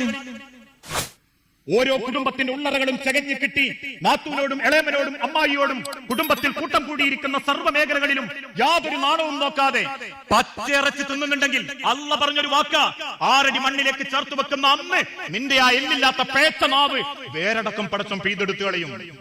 അന്ന് നീ ഖേദിക്കും. നിന്റെ നാവിനെ ഓർത്ത് നീ കരയും. ഇന്നാളുകൾ അങ്ങനെയാ. പരദൂഷണം പറഞ്ഞാലേ പരദൂഷണാവുന്ന, എഴുതി വിട്ടാലും പരദൂഷണം തന്നെയാ. അത് കുത്തുവാക്കാണെങ്കിലും അത് ആക്ഷേപങ്ങളാണെങ്കിലും ആരോടും കൂടിയാ പറയുന്നത്. ചിലപ്പോ ഒരു വാക്കുകൊണ്ട് നമുക്കൊരാളെ ജയിക്കാൻ പറ്റിയെന്ന് വരും. പക്ഷെ ആ വാക്കുകൊണ്ട് മുറിഞ്ഞൊരു മനസ്സിന് ഒരു ഓയിൽമെന്റ് തേച്ചാലും ആ മുറിവ് ഉണങ്ങുന്നില്ലെങ്കിൽ, മരിച്ചാൽ പോലും ആ പൊരുത്തം കിട്ടിയിട്ടില്ലെങ്കിൽ ആ വാക്കിന്റെ പേരിൽ പടച്ചോ നിർത്തിയിട്ട് ശിക്ഷിച്ചിട്ടല്ലാതെ അള്ള അവരെ വിചാരണക്ക് വിളിക്കൂലെന്നാ. ചിലർ വേഗം കൊള്ളിച്ചങ്ങ് പറയാ, കുത്തിപ്പറയാ ചെയ്യാ. മരുക്കളോട്, ഉമ്മാനോട്, ഉമ്മന്റെ വീട്ടുകാരോട്, മരുക്കളെ വീട്ടുകാരോട്. ഇതൊക്കെ ദുനിയാവിലെ രസ. അങ്ങോട്ടും ഇങ്ങോട്ടും പറയാനും കേൾക്കാനും രസിക്കാനും. 4 ആളെ സപ്പോർട്ട് കിട്ടുമ്പോഴേക്കും ഏതൊരുത്തന്റെയും കുടുംബത്തിലേക്ക് ഒളിഞ്ഞോക്കാ വേണ്ട. ഇക്കഴിഞ്ഞ ദിവസം ഒരു ചെറുപ്പക്കാരൻ മരിച്ചു പോയിട്ടുണ്ട്. ഓന്റെ വാട്സപ്പ് ഫേസ്ബുക്കിൽ ഓൻ അപ്ഡേറ്റ് ചെയ്ത കഴിഞ്ഞ 9 കൊല്ലത്തോന്റെ റീൽസ് എടുത്തു നോക്കിയപ്പോ ഇതുപോലത്തെ ഒരുപാട് നിറം പിടിപ്പിച്ച കഥകളുണ്ട്. അതിൽ ഏറ്റവും ലാസ്റ്റ് ആയിരുന്നു ഒരു പോലീസ് പട്ടാളക്കാരൻ, ഒരു സൈനികൻ അദ്ദേഹത്തിന്റെ ലീവിന് നാട്ടിലേക്ക് വരുമ്പം AC കമ്പാർട്ട്മെന്റിൽ കൂടെയുണ്ടായിരുന്ന പെണ്ണ് ആ ചെറുപ്പക്കാരനെ അല്ലെങ്കിൽ ആ ചെറുപ്പക്കാരൻ പുറത്തേക്ക് ഇറങ്ങുമ്പോ പറഞ്ഞു ഓന്നെ പീഡിപ്പിച്ചിട്ടുണ്ട്. കേരളത്തിലെ സർവ്വ മാധ്യമങ്ങളും ആഘോഷിച്ചില്ലേ? 3 ദിവസം കേരളത്തിലെ സുപ്രസിദ്ധ ഒന്നില മാധ്യമങ്ങള് ആ ചെറുപ്പക്കാരനെയും സൈനിക വിഭാഗത്തെയും ആക്ഷേപിച്ചിട്ട് ചർച്ച നടത്തി. ഓരോരുത്തരും അവനവന്റെ തീന്മേശയിലിരുന്ന് ചർച്ചക്ക് ആവേശം കൂട്ടുമ്പോൾ കേട്ടിരിക്കുന്ന 1 മണിക്കൂർ അവരിൽ ആരാന്റെ പച്ചയിറച്ചി തിന്നുന്നത് കേൾക്കാൻ പോലും ഒരു മടിയില്ലാത്ത, മനസ്സാക്ഷി ഇല്ലാത്തവരായി മാറിയില്ലേ നമ്മൾ? എന്ത് രസാ ചിലർക്ക് കേൾക്കാനെന്നറിയും. അവസാനം 13 ദിവസങ്ങൾക്ക് ശേഷം കുറ്റം തെളിയിക്കപ്പെട്ടു. ആ പെണ്ണിന്റെ തൊട്ടിട്ടില്ല സൈനികൻ. ഓനോട് പെണ്ണ് ചോദിച്ചതാ, കള്ളും കുപ്പിണ്ടോ സൈന്യത്തിലല്ലേ? ഉണ്ടെന്ന് പറഞ്ഞപ്പോ കുടിച്ചു പൂസായി 4 കാലിൽ കമ്പാർട്ട്മെന്റിൽ ഇറങ്ങിയപ്പോ കണ്ടത് ഭർത്താവിനെയാണ്. ആ ഭർത്താവിന്റെ മുമ്പിൽ രക്ഷപ്പെടാൻ വേണ്ടിട്ട് ഓള് പറഞ്ഞു ഞാൻ കുടിപ്പിച്ചോ ബലാത്സംഗം ചെയ്തു. 13 ദിവസം ആ ചെറുപ്പക്കാരൻ മുൾമനയില. ഓന്റെ കുടുംബത്തിനെ സോഷ്യൽ മീഡിയയിൽ ഇട്ട് കൊന്നു. ഓന്റെ മക്കളെ സോഷ്യൽ മീഡിയയിൽ ഇട്ട് കൊന്നു. ഓന്റെ 6ാം ക്ലാസ് വിദ്യാർത്ഥിയായ ചെറിയ പൈതലും മോള് പോലും സ്കൂളിൽ പോകാതെ കുടുംബത്തിൽ വീട്ടിലിരുന്നിട്ട് പാനിക് അറ്റാക്ക്, ഹൃദയം പൊട്ടുന്ന വേദന സഹിച്ച് ജീവിച്ചു. 13ാമത്തെ ദിവസം കണ്ടെത്തി ഓളെ മേത്തൊട്ടിട്ടില്ല. രക്ഷപ്പെടാൻ ഓള് ഉണ്ടാക്കിയതാണ്. അപ്പോഴേക്ക് എത്ര മനുഷ്യന്മാരത് ഷെയർ ചെയ്തെന്നറിയോ? 2 ആഴ്ച മുൻപ് മരിച്ച ചെറുപ്പക്കാരന്റെ വാൾ പോസ്റ്റിൽ ഇപ്പോഴും ഉണ്ടായി ഷെയറിങ്. ഇനിയും അത് റോൾ ചെയ്ത് വന്ന് കാണുമ്പോൾ കുറ്റം കിട്ടുന്നത് കബറിലേക്കാ. മരിച്ചാലും തീരാത്ത കുറ്റ മനുഷ്യരെ നമ്മൾ കാരണം പറഞ്ഞുണ്ടാക്കിയ വാക്ക്. ഒരാളെ ജയിക്കാൻ എളുപ്പ, ഒരാളെ വേദനിപ്പിച്ചാൽ മതി നാവുകൊണ്ട്. നമ്മളൊരാളെ ജയിക്കേണ്ടത് സ്നേഹം കൊണ്ടാണ്. സ്നേഹം കൊണ്ട് ജയിക്കുന്നതിനെ പടച്ചോന്റെ അടുത്ത് അർത്ഥവും കൂലിയും ഉണ്ടാവും.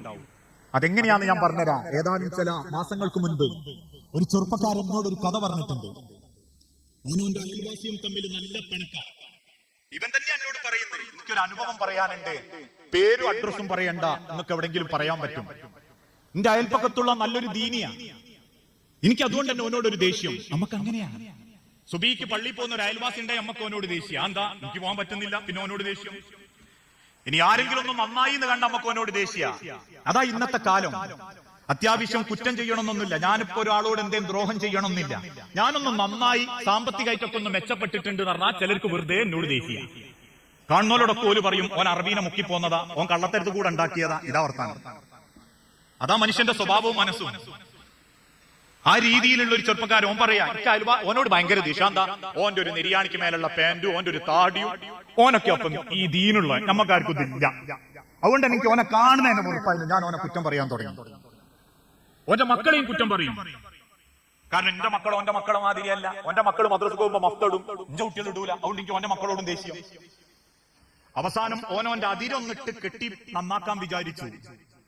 ആ അതിര് ഓൻ കെട്ടാൻ തുടങ്ങിയപ്പോ ഞാൻ വെറുതെ ഓനോട് ചെന്ന് കുറെ ചൂടായി. എനിക്ക് ഉറപ്പാ ഓൻ ഒരു ഇഞ്ച് പോലും എന്റെ എടുക്കൂല. എന്നാലും ആ സമയത്ത് ഓൻ അതിരിട്ട് കെട്ടാൻ വന്നപ്പോ ഞാൻ ഓനോട് കുറെ ചൂടായി, ദേഷ്യപ്പെട്ടു. എനിക്ക് വായിൽ വന്നൊക്കെ ഞാൻ ഓനെ വിളിച്ചു. ഓൻ ഒന്നും മിണ്ടാതെ എന്നോട് പറഞ്ഞു, നിങ്ങൾ ഇട്ടെന്നോലും അതിര് ഞാൻ അതിലെ കെട്ടിക്കോളാം. ഞാനൊരു വര വരച്ചു കൊടുത്തു, ഓൻ അതിലെ കെട്ടി. എനിക്ക് ഉറപ്പാ കുറച്ച് ഇഞ്ച് കൂടുതൽ എന്നല്ലാതെ ഓൻ ഉണ്ടാവൂലെന്നും എനിക്ക് ഉറപ്പാ. അവസാനം ഞാനും സന്തോഷിച്ചു. എനിക്കിന്റെ ഒരു വാശി തീർത്തതുമായി മനസ്സിൽ. അങ്ങനെ ഏതാനും ചില ദിവസങ്ങൾ കഴിഞ്ഞപ്പോ എന്റെ മോൻ കിണറ്റിന്റെ കരയിൽ അഥവാ കിണറിന്റെ വക്കിൽ തലയിടിച്ചു വീണു, വലിയ മുറിവ് പറ്റി.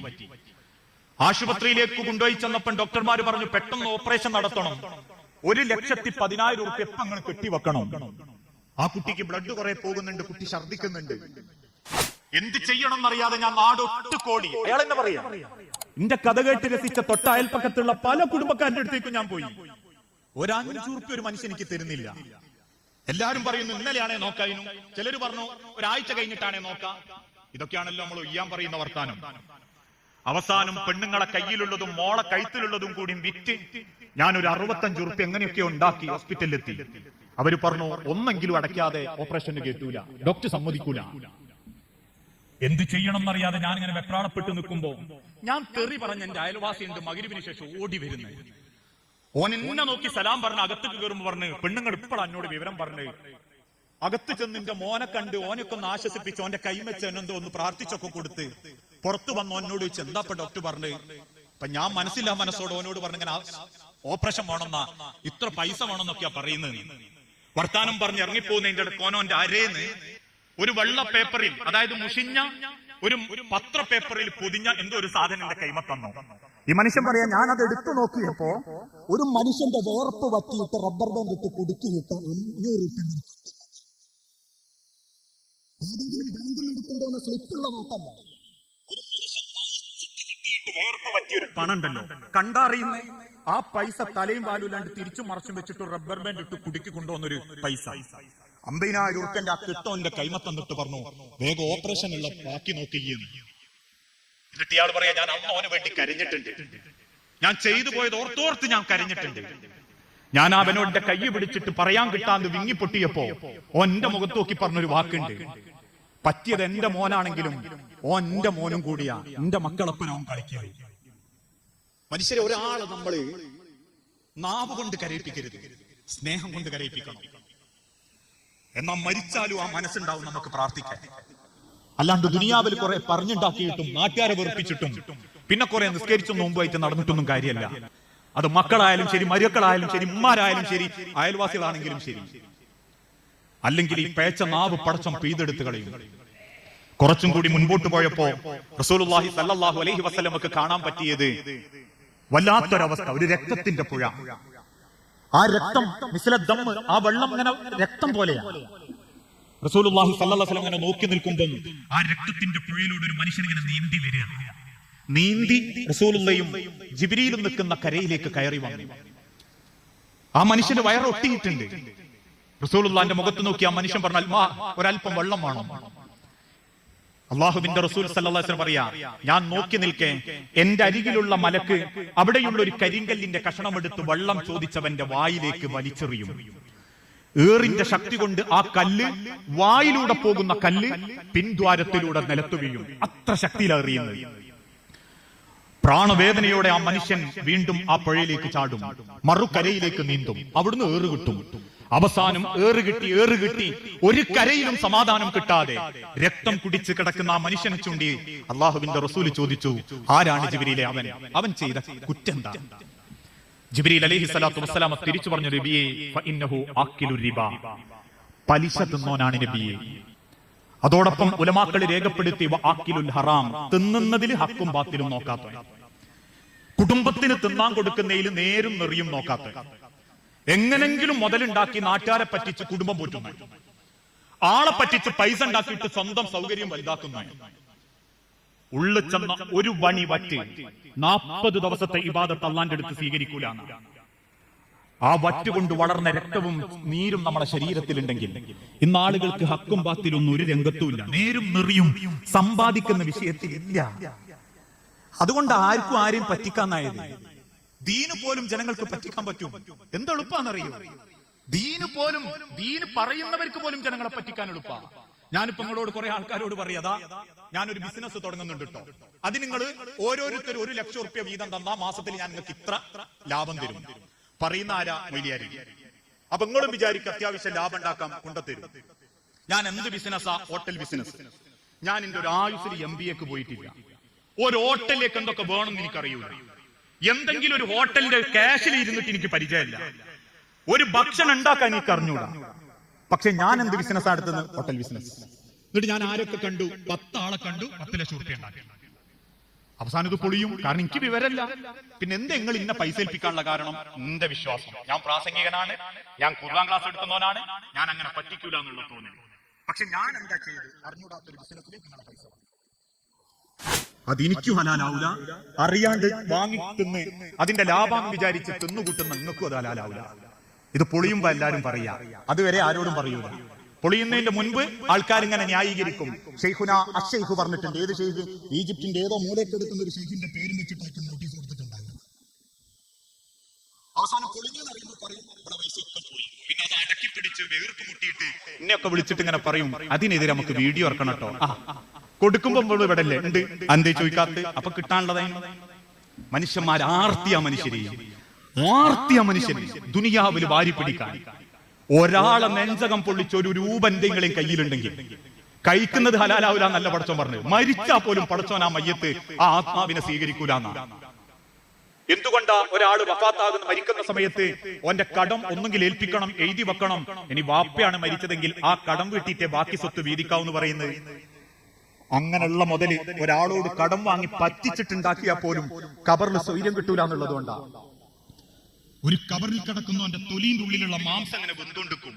റസൂൽ ചോദിച്ചത് ആരുതാണെന്നറിയോ? സഹാബത്ത് പറഞ്ഞു, ഇല്ല നബിയെ, കടം വാങ്ങി എഴുതി വെക്കാതെ, വീട്ടാൻ ഉദ്ദേശമില്ലാതെ കടം വാങ്ങിയത് ഏൽപ്പിച്ചു കൊടുക്കാതെ മരിച്ചുപോയ വ്യക്തികളുടെ. അതുകൊണ്ടാ നബി സല്ലല്ലാഹു അലൈഹി വസല്ലം ഒരു മയ്യത്ത് നിസ്കരിക്കാൻ വരുമ്പോൾ ആദ്യം ചോദിക്കുന്നത് കടണ്ടോ? ഇന്ന് കട ആരും ചോദിക്കൂല, പൊരുത്തം വാങ്ങും എല്ലാവരും. മയ്യത്തിന്റെ തലക്കും ഭാഗത്ത് നിന്നിട്ട് പറയുന്നത് കാണാം, വാക്കാലോ പ്രവർത്തിയാലോ എന്തെങ്കിലും സംഭവിച്ചു പോയിട്ടുണ്ടെങ്കിൽ അത് പൊരുത്തപ്പെട്ടു കൊടുക്കണം. അപ്പൊ ആരോ പറഞ്ഞു കടത്തിന്റെ പറയുന്നു. അപ്പൊ ആരോ ഒന്ന് പിന്നാ ഭാഗത്ത് പറഞ്ഞു, ഈ കടം മരിച്ച വ്യക്തിയുടെ കടം മൂത്ത മകൻ ജബ്ബാർ ഏറ്റെടുത്തിരിക്കുന്നു. അപ്പൊ ബേക്കിൽ ഒരാൾ പറഞ്ഞല്ലോ, സുബ്ഹാനല്ലാഹ്, ജബ്ബാറിന്റെ എങ്കിലും തന്നാ മതി, അതിനോ പോയിൽ കൂട്ടിയാൽ മതി. അതാവസ്ഥ. അനുഭവം ഉള്ളതുകൊണ്ട് പറയാ. അപ്പൊ ആരോടും കൂടിയാ പറയുന്നത്, എന്തെങ്കിലും ഒരു ഉറുപ്പ്യന്റെ എഴുതി വെച്ചോളിട്ടോ, കബർ നഷ്ടപ്പെട്ടു, ആഹാരം തൊലഞ്ഞു. ഉമ്മാരോടും കൂടിയാ പറയുന്നത്, മീൻകാരനോട് 40 റുപ്യക്ക് അയില വാങ്ങി, 50 റുപ്യക്ക് അയില വാങ്ങി 40 പോയിട്ട് 10 തരട്ടോ എന്ന് പറഞ്ഞാൽ ആ 10ന്റെ പേരിൽ പടക്കം വിടൂലെന്നാ. അല്ലെങ്കിൽ പറയണ എനിക്ക് പൊരുത്തപ്പെട്ട് തന്നേക്ക് 10 തരൂലട്ടോ. കാരണം നബി സല്ലല്ലാഹു അലൈഹി വസല്ലം ഓർമ്മപ്പെടുത്തിയതാ, ഒരു മരിച്ച മനുഷ്യന്റെ അനന്തര സ്വത്ത് ആദ്യങ്ങൾ വിൽക്കി, എന്നിട്ട് അവന്റെ കടം വീട്ടി, ബാക്കി നിങ്ങൾ മക്കൾക്ക് വീതിച്ചാൽ മതി. അങ്ങനെയൊക്കെ പഠിച്ചൊരു മുസൽമാന്റെ കുടുംബത്തിൽ വാപ്പ മരിച്ചപ്പോ വാപ്പാക്ക് കടണ്ട്. ഒരാഴ്ചയും 2 ആഴ്ചയും കഴിഞ്ഞ് 3ാമത്തെ ആഴ്ച കുടുംബക്കാരുടെ അടുത്ത് ചോദിച്ചു, മോന്റെ അടുത്ത് മുത്തോനോട് ചോദിച്ചു, വാപ്പക്ക് കുറച്ച് കടണ്ട്, അതിന് ഇടപാട് നമ്മളുമായിട്ട്. ഓൻ ചോദിച്ചു, വാപ്പക്ക് എന്തിനാ അങ്ങനെ ഒരു ഇടപാട്? വാപ്പക്ക് എന്ത് ചെലവാള്? ഒരന്റെ ചെലവ് അനിയനല്ല നടത്തുന്നത്, പിന്നെ വാപ്പക്ക് എന്ത് ചെലവ്? എന്റെ മറുപടി കേട്ടപ്പോഴേ കൊടുത്തോന് മനസ്സിലായി മൂത്തോൻ തരൂല. രണ്ടാമത്തോന്റെ അടുത്ത് പോയപ്പോ പറഞ്ഞു ബാപ്പ അങ്ങനെ വാങ്ങേണ്ട ആവശ്യമില്ലല്ലോ. എന്നിട്ട് ബാപ്പ അത് എവിടെ ചെലവാക്കി? ഓന്റെ ചോദ്യം അത്. മൂന്നാമത്തവൻ പറഞ്ഞു പൊരയിലെ ചെലവ് ഞാനാ നടത്തുന്നത്. പിന്നെ ബാപ്പ പെങ്ങൾമാരുടെ അടുത്തേക്ക് പോകാനും പറ്റൂല, കാരണം മുപ്പത്തി അറിഞ്ഞിട്ട് തന്നെ. അവസാനം ഈ മനുഷ്യൻ എന്റെ അടുത്ത് വന്ന് ഫത്വ ചോദിക്കുക, നമ്മൾ മനസ്സിൽ വെറുത്ത് പൊരുത്തപ്പെട്ടു കൊടുത്ത ആ മനുഷ്യന്റെ ഖബർ നന്നാകും. ബാപ്പ എഴുതി വെച്ചിട്ടില്ല, ബാപ്പ എഴുതി വെച്ചിട്ടില്ല. സ്വന്തം ഖബർ പോലും നന്നാവാതായി പോയി. അതുകൊണ്ടാ ചെറുതാണെങ്കിലൊക്കെ ഒന്ന് എഴുതിയേക്കണേ എന്ന് പറയുന്നത്. ഇസ്ലാം എന്ന് പറഞ്ഞാലേ കുറച്ച് നിസ്കരിക്കലും നോമ്പൊലിക്കലും നാട്ടു സൽപ്പേരുണ്ടാക്കലും അല്ല, നാളെ ആഹാരത്തിലേക്കുള്ള മടക്കൊന്നും എളുപ്പാക്കല, മരണം ഒരു സമാധാനത്തിലാക്കല. മരണം സമാധാനപ്പെടുത്തുന്നതിനേക്കാളും വലിയൊരു ഇൽമ്, അതിനേക്കാളും വലിയൊരു സമ്പാദ്യവും ദുനിയാവെന്ന് കൊണ്ടുപോകാനുമില്ല. ആകെ 6 അടി മണ്ണിലേക്ക് കൊണ്ടുപോകാനുള്ളത് 3 വെള്ളത്തുണിയാ. ആകെ പടച്ചോന്റെ അടുത്തേക്ക് പോകാൻ നമുക്ക് ചെലവ് എത്രയാണെന്നറിയോ? 700 രൂപയുള്ളൂ. ഒരു 3 വെള്ളത്തുണിക്ക് അത്രയേ പള്ളിക്കാർ കണക്കാക്കലുള്ളൂ. 700 രൂപന്റെ യാത്ര 7000 കോടി കൊടുത്താലും തീരാത്തൊരു കബറാണെങ്കിൽ, ആ യാത്ര ഏറ്റവും അപമാനിക്കപ്പെട്ട രീതിയിലായി പോയിട്ടുണ്ടെങ്കിൽ പടച്ചോന്റെ ദുനിയാവിൽ വലിയ അപമാനത്തിൽ മരിച്ചു പോകുന്നവരായിരിക്കും ഞാനും നിങ്ങളും ഒക്കെ. അതുകൊണ്ട് തന്നെ നേരും നിറയും നമ്മളെ മുതലൊക്കെ ഒന്ന് ചിന്തിക്കണം. ആരെങ്കിലും എന്തെങ്കിലും സങ്കടപ്പെടുത്തി, ഇപ്പൊ നിങ്ങൾ ആലോചിച്ച് നോക്കൂ, ഞാൻ കഴിഞ്ഞ റമദാനിലും കണ്ട്, ഞാൻ പറഞ്ഞില്ല ദീന് കച്ചവടാക്കാന്ന്. ഞാൻ ഇന്ന് ഒരു മജ്‌ലിസ് തുടങ്ങി, നമ്മളോടൊക്കെ പറയാം ആ മജ്‌ലിസ് തുടങ്ങാൻ എല്ലാവരും 7 വരെ ഇരിക്കുക. മുമ്പിലോ അല്ലെങ്കിൽ ഏതെങ്കിലും ഒരു ചിത്രത്തിന്റെ മുൻപിലോ ഇനി ഫോണിന്റെ തായോ ഒരു പാത്രത്തിൽ വെള്ളം കൊണ്ടുവച്ചാൽ മതി, ഞാൻ ഫോണൊന്നും കുടിക്കണം. അതൊക്കെ നടക്കുന്നത് ഫോണും കൂടിയ ദർശനം. എന്നിട്ട് അവസാനം പറയാണ് മക്കയിലേക്ക് ഇന്ന സ്വലാത്ത് 4 എണ്ണം 150 എണ്ണം, ഒരു സ്വലാത്തിന് ഇത്ര പൈസ, ഗൂഗിൾ പേ നമ്പറും ഉണ്ട്. ഇപ്പത്തെ സ്വലാത്തിന്റെ അടിയിലൊക്കെ അതിനേക്കാളും ലേറ്റസ്റ്റ് മോഡൽ അതാ കോഴിക്കോടും ഒരു ഭാഗത്ത് ഒരു ചുമർമേൽ എഴുതി വെച്ചിട്ടുണ്ട്, മദീനയിലേക്ക് 1 കോടി സ്വലാത്ത്, ഒരു സ്വലാത്തിന് 1000 രൂപ. എങ്ങനെ ഇതെങ്ങനെയാ കൊടുത്തയക്കാന്ന് അല്ലാഹു അലം. കാറിലാണോ ഇനി അതല്ല ഫ്ലൈറ്റിലാണോ? മനുഷ്യന്മാർക്ക് ചൂഷണം ചെയ്യാനുള്ള മാർഗങ്ങൾ. ഹക്കല്ലാത്ത ഒരു ഉറുപ്പിന്റെ കയ്യിലും ഉണ്ടായില്ല. അത് നമ്മുടെ ജീവിതം ഉണ്ടെങ്കിൽ ആർത്തി തീരാത്ത നമ്മളെ വയറ് പടച്ചോൻ ചോര കൊണ്ട് നിറയ്ക്കുന്നു, മതി വരാത്ത ചോര കൊണ്ട്. ഒരു മുസ്ലിമിന് ഏറ്റവും ഭംഗിയിൽ മരണത്തിന്റെ മുൻപ് പറയാൻ പറ്റണം, ഒരു ബാധ്യത എനിക്കില്ല, ഒരു ബാധ്യത എനിക്കില്ല. ഒരാൾ ഒരു ഉറുപ്പിന്റെ കൂടെ കൂടിയിട്ടില്ല, ഒരാൾക്കൊരു ഉറുപ്പ് ഞാൻ കൊടുക്കാനുമില്ല. അത് പറഞ്ഞു മരിച്ചൊരു വ്യക്തിനെ, ഒരു വാപ്പാൻ എന്റെ കൺമുൻപിൽ ഞാൻ കണ്ടിട്ടുണ്ട്. മരിക്കുന്നതിന്റെ 4 ദിവസം മുൻപ് അദ്ദേഹം പറയാ, ഒരു ഉറുപ്പ് എനിക്ക് കൊടുക്കാനുമില്ല, ഒരു ഉറുപ്പ് എനിക്ക് കിട്ടാനുമില്ല. അതൊക്കെ ഞാൻ ഏൽപ്പിച്ചിട്ടിട്ടുണ്ട്. ഇനി എന്റെ മയ്യത്തിന്റെ പൈസയാണ്, അതിന്റെ മോന് കൊടുക്കുന്നുള്ള പ്രതീക്ഷയിലാണ് ഞാൻ. അതൊക്കെ ഇസ്ലാം എന്ന് പറഞ്ഞാൽ. അല്ലാണ്ട് ഇസ്ലാം എന്ന് പറഞ്ഞാൽ നാട്ടിൽ എല്ലാ ഖുർആൻ ക്ലാസ് പോയാലും അത്യാവശ്യം ഏതെങ്കിലും ഒരു സ്ഥാനത്തിരിക്കലും ഒന്നും അല്ല. ഞാൻ കുറ്റം പറയല്ലോ. മരണം എളുപ്പമാകണമെങ്കിൽ കുറച്ച് കഷ്ടപ്പാടുണ്ട്. ആ കഷ്ടപ്പാട് എന്ന് പറഞ്ഞാൽ നമുക്ക് സമാധാനം തരുന്ന കഷ്ടപ്പാടാ. കുറെ മുതലില്ലാണ്ടായ സമാധാനം കിട്ടൂല, കിട്ടും. കുറെ മുതലുണ്ടായാലോ ഉള്ള സ്വസ്ഥത പോവും, പിന്നെ ആ മുതലിനെ പറ്റിയിട്ടുള്ള ചിന്തയാവും. അതുകൊണ്ട് തന്നെ പ്രിയപ്പെട്ടവരെ ഞാൻ അവസാനിപ്പിക്കുക, ആ മരണം ഏത് സെക്കൻഡും നിങ്ങളീ കാത്തിക്കുന്നുണ്ട്. ഇനി അവസാനം നമ്മൾ ഒരിക്കൽ കൂടി കാണും. ഈ സംസാരിച്ച ഞാൻ മരിച്ചു പോയാൽ നിങ്ങൾ എനിക്ക് വേണ്ടി പ്രാർത്ഥിക്കണം, നമ്മൾ അങ്ങോട്ടും ഇങ്ങോട്ടും ഒക്കെ പ്രാർത്ഥിക്കണം. പക്ഷെ ഒരിക്കൽ കൂടി നമ്മൾ കാണും. അത് പടച്ചോന്റെ മഹ്ശറേന്ന എന്നെ കൂട്ടിക്കൊണ്ടുവന്നിട്ടേ പടച്ചോ നിങ്ങളെ വിചാരണ ചെയ്യും. അള്ളാഹു സാക്ഷി. അള്ളാഹുവിന്റെ റസൂൽ സല്ലല്ലാഹു അലൈഹി വസല്ലം മദീനത്തെ പള്ളിയിൽ മരിക്കുന്നതിന്റെ തൊട്ട് മുൻപ് ഇബ്നു മസ്ഊദ് റളിയല്ലാഹു അൻഹു വിളിച്ചിട്ട് പറയും, ഇബ്നു മസ്ഊദ് അഖ്റ അലയ്യ, ഇങ്ങൊന്നും ഖുർആൻ ഓദിത്താ ഇബ്നു മസ്ഊദേ. ഇബ്നു മസ്ഊദ് റളിയല്ലാഹു അൻഹു ഓതിക്കൊടുക്കുന്നത് സൂറത്തുൻ നിസാ. ആ സൂറത്തുൻ നിസായിലെ 40-ാമത്തെ ഒരു വചനമുണ്ട്, ഫകൈഫ ഇദാ ജിനാ മിൻ കുല്ലി ഉമ്മത്തിൻ ഷഹീദ്. ഓരോ ജനതയിൽ നിന്നും പടച്ചോൻ ഒരു സാക്ഷിയെ കൊണ്ടുവരും. ആ സാക്ഷിയെ മുൻനിർത്തി പടച്ചോൻ നിങ്ങളെ വിചാരണ ചെയ്യും. അത് ഓതി തീരുമ്പോഴേക്കും അള്ളാഹുവിന്റെ റസൂലുള്ള പൊട്ടിക്കരഞ്ഞിട്ട് പറഞ്ഞു, നിർത്തുക ഇബ്നു മസ്ഊദ്. ഇബ്നു മസ്ഊദ് റളിയല്ലാഹു അൻഹു നോക്കുമ്പോൾ റസൂലുള്ളാഹിന്റെ താടി രോമങ്ങൾക്കുള്ളിലൂടെ കണ്ണുനീരിങ്ങനെ കുത്തിയൊലിക്കുകയായിരുന്നു. കാരണം അള്ളാഹുവിന്റെ റസൂൽ ഓർത്തുപോയത് ഈ ഉമ്മത്ത് മുഹമ്മദിന്റെ മുൻപിൽ അള്ളാഹുവിന്റെ റസൂലിനെ പടച്ചോൻ കൊണ്ടുവരുമല്ലോ. അതേപോലെ നിങ്ങളെ മുൻപിൽ ഒരുപക്ഷെ പടച്ചോൻ എന്നെ കൊണ്ടുവരും. പാരത്രിക ലോകത്തേക്കുള്ള യാത്രയും മരണവും മരണാനന്തര ലോകത്തേക്കുള്ള നന്മയുടെ യാത്രയും എങ്ങനെയാണെന്ന് അള്ളാഹുവിന്റെ അരികിൽ നിന്ന് ചോദ്യം ചെയ്യപ്പെടും. അതറിഞ്ഞവരായിട്ട് പടച്ചോൻ നിങ്ങൾക്ക് അറിയിച്ചു തരും. ഇതൊന്നും അറിഞ്ഞൂടായിരുന്നു റബ്ബേ എന്ന് പറയാൻ വകുപ്പുണ്ടാവാതെ വരും. അതാണ് അല്ലാഹു തആല പറഞ്ഞത്, മക്കളും വാപ്പാരും കുടുംബക്കാരും ഒക്കെ ഒന്നും കൂടിയും അള്ളാന്റെ മഹ്ശറയിൽ വെച്ചിട്ടൊന്ന് കാണും. വിശുദ്ധ ഖുർആനിലൂടെ അല്ലാഹു തആല ഓർമ്മപ്പെടുത്തിയില്ലേ, യുബസ്സറൂനഹും യവദ്ദുൽ മുജ്രിമു ലൗ യഫ്തദി മിൻ അദാബി യൗമിദിൻ ബിബനി വസാഹിബതിഹി വഅഖി വഫസീലതി അല്ലതി തുവി വമൻ ഫിൽ അർളി ജമീആ യുബസ്സറൂനഹും യവദ്ദുൽ മുജ്രിമു. അക്രമികൾ അങ്ങോട്ടും ഇങ്ങോട്ടും കാണുന്ന പടച്ചറപ്പിന്റെ മനുഷ്യന എന്ന ലോകത്ത് തബസ്സറൂനഹും യവദ്ദുൽ മുജ്രിമു. അക്രമികളെ നിങ്ങൾ പരസ്പരം മുഖത്തോട് മുഖം കാണും. അന്ന് നിങ്ങൾ അല്ലാഹുവിനോട് പറയും, ലൗ യഫ്തദി, നാദാ എന്നെ മാത്രം നീ ഒന്ന് രക്ഷപ്പെടുത്തണം റബ്ബേ. ലൗ യഫ്തദി മിൻ അദാബി യൗമീദിൻ, ഈ ആളിക്കത്തുന്ന നരകത്തിന്റെ തീജ്വാലയിൽ നിന്ന് എന്നെ ഒന്ന് രക്ഷപ്പെടുത്തണേ നാദാ. അതിന് പകരമായി ബിബനി, എന്റെ മക്കളാണിവർ, ഇവർക്ക് വേണ്ടിയാണ് റബ്ബേ ഞാൻ ജീവിച്ചത്. എന്റെ മക്കളുടെ കണ്ണ് നിറയാതിരിക്കാൻ, എന്റെ മക്കളുടെ മനസ്സ് നിറയാൻ, എന്റെ മക്കൾ സന്തോഷത്തോടെ ജീവിക്കാൻ പലതും ഞാൻ വെട്ടിപ്പിടിച്ചിട്ടുണ്ട് നാദാ, പലതും ഞാൻ സമ്പാദിച്ചിട്ടുണ്ട് നാദാ. അതുകൊണ്ട് റബ്ബേ ബിബനി, ഈ മക്കള് കാരണമാണ് എന്റെ പരലോകം പോയതെങ്കിൽ ബിബനി, മക്കളെ നീ എടുത്തോ റബ്ബേ. ആ മക്കളെ റബ്ബിന് വേണ്ടെന്ന് തോന്നുമ്പം വീണ്ടും റബ്ബിനോട് പറയും, വസാഹിബതിഹി നാദാ, കൂടെ കൂടിയ പെണ്ണാണ് റബ്ബേ ഇവൾ, ഇവളെ കാണാൻ എന്ത് മഞ്ചാ, ഇവൾക്ക് വേണ്ടി ഞാൻ പലതും ചെയ്തിട്ടുണ്ട് നാദാ, ഇവന് വേണ്ടി പലതും ഞാൻ ചെയ്യാതിരുന്നിട്ടുണ്ട് നാദാ.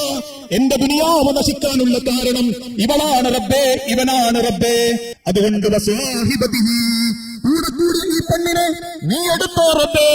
അതും റബ്ബിന് വേണ്ടെന്നറിയുമ്പോൾ മൂന്നാമത്തെ ചോദ്യം, വഅഖീ നാദാ, കാർണോരാണത്, എന്റെ ബലമായ എന്റെ മൂത്ത കാർണോര്, എന്റെ ഇളയ കാർണോര്, എന്റെ പെങ്ങള്, എന്റെ ആങ്ങള, എന്റെ ബലമായ എന്റെ രക്തമാണ് റബ്ബേ, എന്റെ വാപ്പ, എന്റെ മക്കളാണ് റബ്ബേ. അതുകൊണ്ട് വഅഖീ, എന്റെ കുടുംബത്തെ നീ എടുത്തോ, എന്റെ രക്തങ്ങളെ നീ എടുത്തോ, എന്റെ ആങ്ങള പെങ്ങളെ നീ എടുത്തോ, എന്നിട്ട് എന്നെ ഒന്ന് രക്ഷപ്പെടുത്തുന്നാതാ.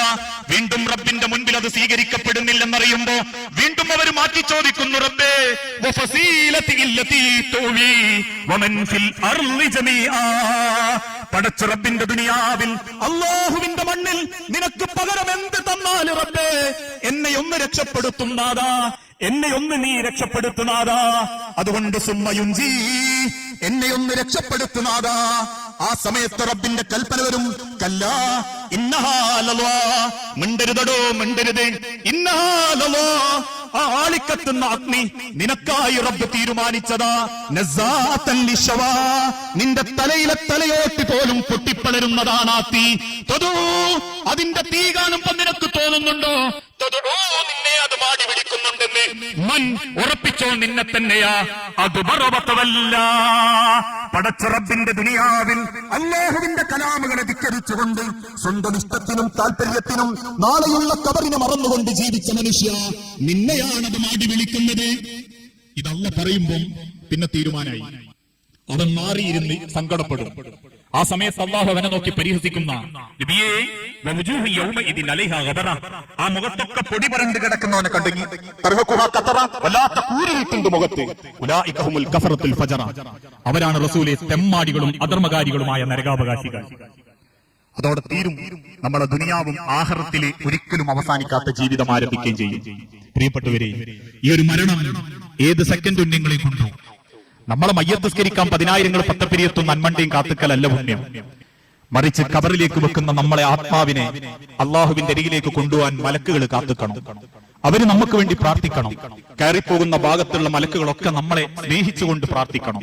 അതിനെന്ത് വേണം? ജീവിതത്തെ, അള്ളാഹുവിന്റെ അരികിലേക്കുള്ള യാത്രയെ നമ്മൾ എളുപ്പാക്കണം. അത്ര അടുത്താ മരണം. 40 കഴിഞ്ഞവരെ ഇനിയൊരു 40 ഇല്ലട്ടോ, ഇക്ക് 40 വയസ്സ് കറക്റ്റാ. ഇനിയൊരു 40 ഉണ്ടോന്ന് ചോദിച്ചപ്പോ എന്റെ പെണ്ണുങ്ങളോട് ഞാൻ പറഞ്ഞു, ഉറപ്പില്ല, ഇനി 40ലേക്ക് എത്തൂല. 80 എന്ന് പറഞ്ഞ വലിയ കിട്ടല ഇനിയത്തെ കാലത്ത്. അത്രയേറെ ആമാശയൊക്കെ 6-ാം വയസ്സിൽ തന്നെ അടിച്ചു പോകാൻ തുടങ്ങുന്നുണ്ട്. 50 കഴിഞ്ഞോലെ 150 ഉണ്ടാവൂലട്ടോ, ബേജാറാക്കല്ല. 100 പഠിച്ചവൻ അധികാരിക്കും അടുത്ത കാലത്തൊന്നും കൊടുത്തിട്ടില്ല. 60 കഴിഞ്ഞോലെ ഇനി ഒരു 60 ഇല്ല. 120 പഠിച്ചാൽ ആർക്കും കൊടുത്തിട്ടില്ല അടുത്ത കാലത്ത്. ജീവിച്ചതിനേക്കാളും കുറവായി ജീവിക്കാൻ നടന്നെടുക്കുന്നത് കബറിന്റെ വക്കിലേക്കാ. തീരുന്ന ആയുസ്, ആ തീരുന്ന ജീവിതത്തെ ഇനിയും ശൈത്താന് വിട്ടുകൊടുക്കാതെ നല്ലൊരു മരണത്തെ മനസ്സിലാഗ്രഹിച്ച് നല്ലൊരു മടക്കം സ്വപ്നം കണ്ട് നമ്മളെ മനസ്സും ശരീരവും ജീവിതവും ദീനും ഭംഗിയാക്കാൻ ഈ ഒരു സംഗമം പ്രചോദനമാകട്ടെ എന്ന് ആത്മാർത്ഥമായി പ്രാർത്ഥിച്ച് വസല്ലല്ലാഹു അലാ നബീന. അസ്സലാമു അലൈക്കും വറഹ്മത്തുള്ളാഹി വബറകാതുഹു.